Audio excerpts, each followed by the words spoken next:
ತಿಮ್ಮಪ್ಪ ನಾಯಕ ಇದ್ದವನು ಕನಕ ನಾಯಕನಾಗಿದ್ದ. ಅದೆಲ್ಲವನ್ನು ದಾನ ಮಾಡಿ ದಾಸಿಯರ ಮನೆಯ ದಾಸಾನು ದಾಸನಾನು ಅಂತ ಹೇಳಿ ತನ್ನ ಬದುಕನ್ನ ತ್ಯಾಗ ಮಾಡಿ ದೈವ ಭಕ್ತಿಯಲ್ಲಿ ತಲ್ಲೀನನಾಗಿ ತನ್ನ ಹೊಸ ಬದುಕನ್ನ ಶುರು ಮಾಡ್ದ. ಅದು ಅಲೌಕಿಕ ಬದುಕು. ಬಹಳ ಮುಖ್ಯವಾಗಿ ನಾವು ಯೋಚನೆ ಮಾಡಬೇಕಾದದ್ದು ಈ ಅಲೌಕಿಕ ಬದುಕಿನ ರೀತಿಯನ್ನ. ಯಾಕೆ ಆ ಲೌಕಿಕ ಬದುಕು ನಮ್ಗೆ ಬಹಳ ಇಂಪಾರ್ಟೆಂಟ್ ಆಗುತ್ತೆ ಅನ್ನೋದು ಬಹಳ ಮುಖ್ಯ ಆಗುತ್ತೆ. ಅವರ ಕೊಡುಗೆಗಳನ್ನ ನಾವು ಸಿಂಪಲ್ ಆಗಿ ಹೇಳ್ಬೋದು. ಮೊದಲು ಅವರು ಮೋಹನ ತರಂಗಿಣಿ ಒಂದು ಕೃತಿಯನ್ನ ಬರೆದರು.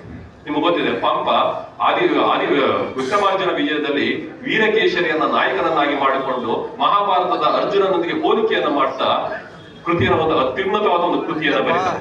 ರನ್ನನು ಹಾಗೆ ಚಾಲುಕ್ಯ ತೈಲಪ್ಪನನ್ನ ನಾಯಕನನ್ನ ತನ್ನ ರಾಜನನ್ನ ಇಟ್ಟುಕೊಂಡು ಸಮೀಕರಿಸಿಕೊಂಡು ತನ್ನ ಪಾತ್ರದಲ್ಲಿ ರನ್ನನ ಗದಾಯುದ್ಧದಲ್ಲಿ ಭೀಮನನ್ನ ಸಮೀಕರಿಸಿಕೊಂಡು ಕಥೆಯನ್ನು ಬರೀತಾ ಹೋಗ್ತಾನೆ.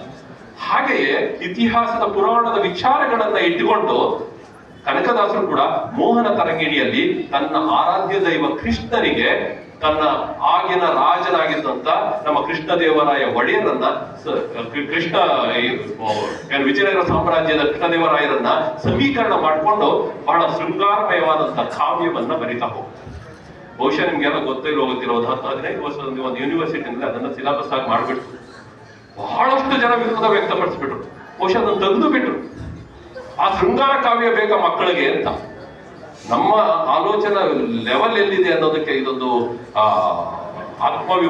ಆತ್ಮವಿಮರ್ಶೆಯನ್ನು ಮಾಡ್ಕೋಬೇಕಾದಂತಹ